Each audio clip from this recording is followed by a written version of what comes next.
Magandang araw po sa ating lahat. Ngayon po pag-uusapan natin kung paano tayo mag-i-establish ng mga equations na gagamitin natin sa pag-solve ng DC shunt motor.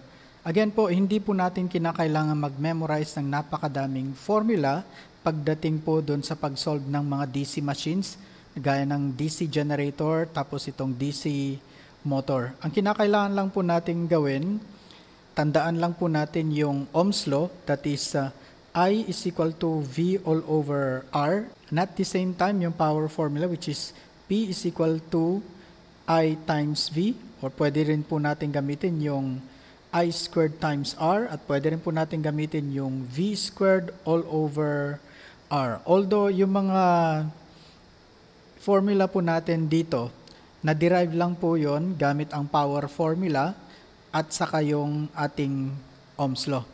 Ngayon, dito naman po sa pag-establish natin ng mga equations para dito sa shunt motor,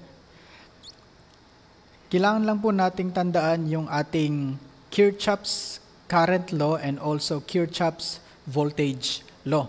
Okay, so pag-usapan muna natin yung mga parts nito. Again po, nandito po yung ating armature and nandun po yung kanyang mga brushes. Then, kung titignan natin, ito po yung kanyang back EMF or minsan po EC ang ginagamit or that is counter EMF. Ngayon po, nandito po yung ating RA, armature resistance po. Nilabas lang po natin siya para ma-simplify yung computation. Although again po, yung armature resistance nandito po talaga sa armature natin. Ngayon, we have the shunt field circuit resistance. Yan po, yung sa field winding po natin ito. And then, nandito po yung ating terminal voltage.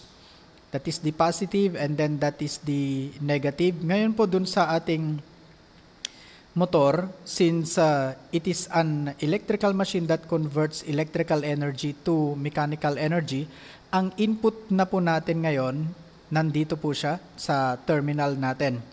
Hindi po katulad dun sa generator na ang power input po natin ay nandito sa armature. So, dito po, yung direction ng kuryente natin ang magbabago. Like, pagdating po natin dyan, yung IL natin or the line current, ito na po ang kanyang direction. Papasok po doon sa ating machine. Ngayon, dito po sa ating armature, papasok na rin po yung kanyang kuryente, that is IA. And even po dito sa ISH, pareho lang po ito dun sa generator, that is our direction. And dun sa paglalagay po natin ng mga positive and negative terminals ng ating mga parameters dito. Like for example po, dito sa RA, ito pong terminal na to, yung nandito sa taas, ang unang dinaanan ng kuryente natin. Kaya po, nandito na po yung ating positive dyan. Sigurado po, yung sa baba na terminal, yan na po yung negative. Dito naman po sa ating armature, ito po yung magiging positive.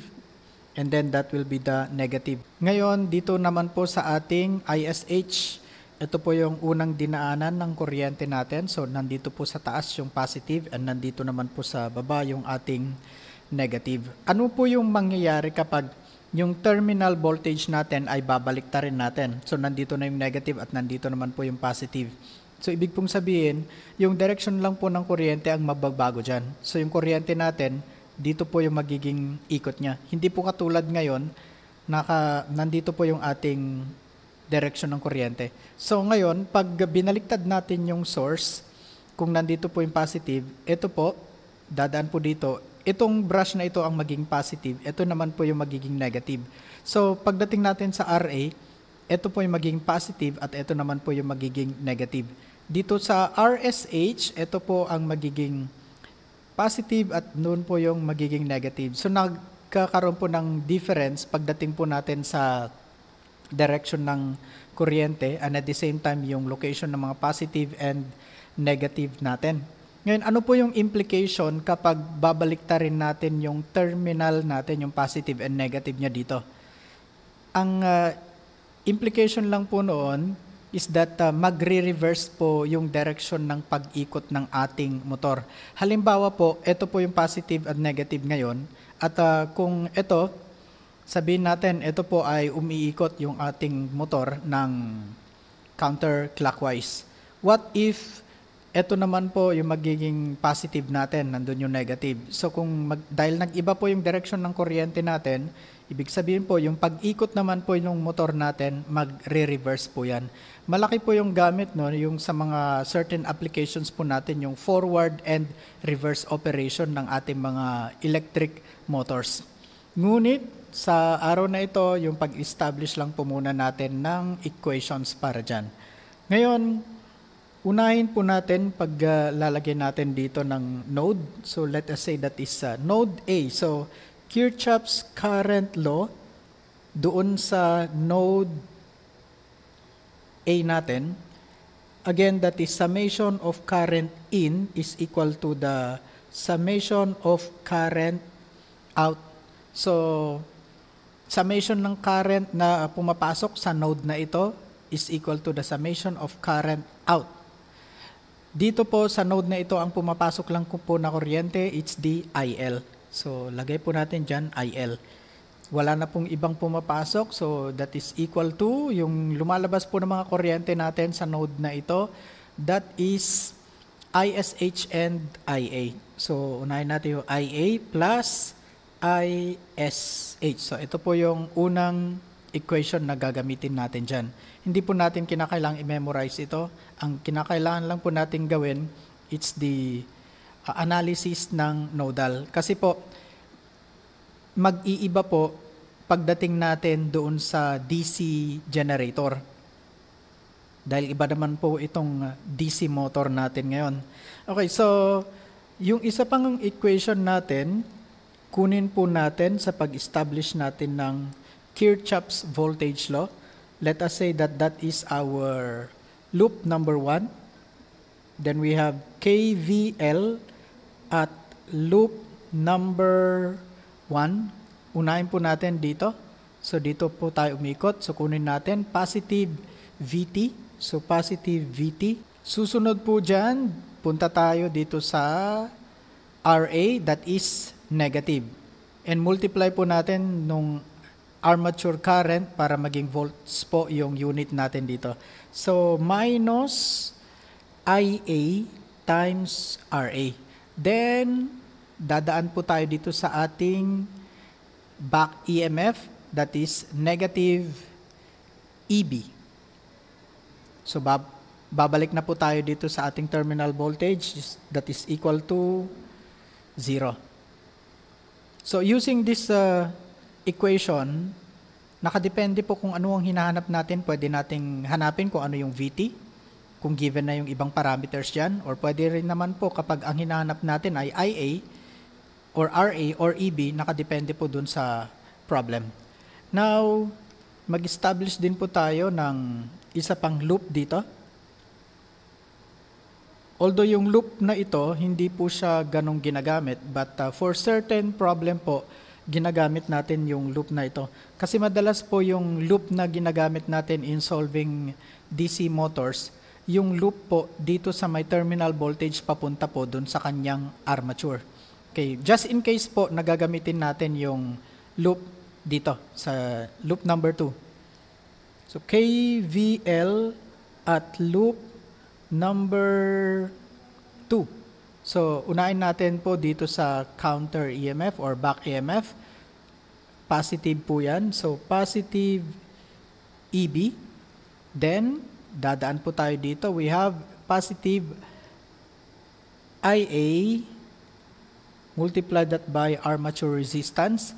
Next, dadaan na po tayo dito. Ang huling sign na dinaanan niya ay the negative. So, para maging volts yan, we have ISH times RSH according to Ohm's law. Pero that is negative. Negative ISH times RSH. Again po, pabalik na po tayo dito sa back EMF or armature.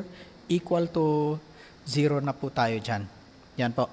And yung isa pa pong loop na ginagamit natin dyan, although again, ito po ay hindi rin po masyadong ginagamit except for certain problems.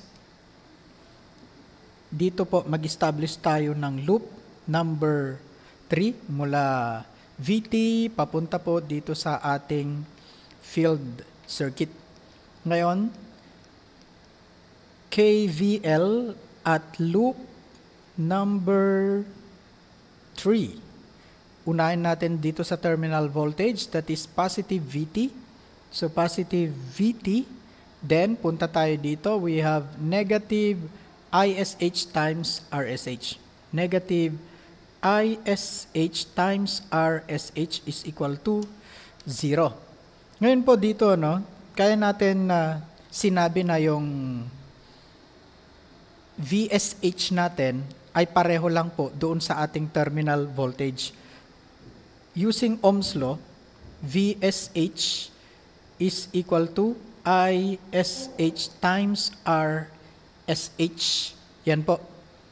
Now, kung isa-substitute po natin siya dito, that is VSH, ibig pong sabihin kapag nag-transpose po tayo dito sa kabila, wherein yung negative VSH po natin magiging positive na.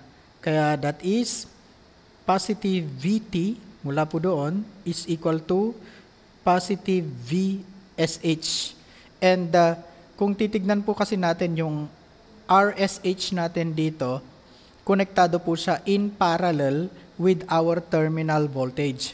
Therefore, pareho lang po sila ng voltahe dyan.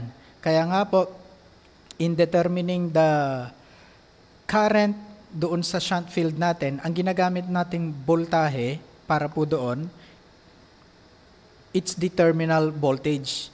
Like for example, no, we have here ISH is equal to VSH all over RSH. Na-derive lang po natin dito, although this is the Ohm's law. Ito po, dahil equal po siya dyan, magiging terminal voltage na po yan. Kaya nga po yung formula din po na ginagamit natin dyan, we have VT all over RSH.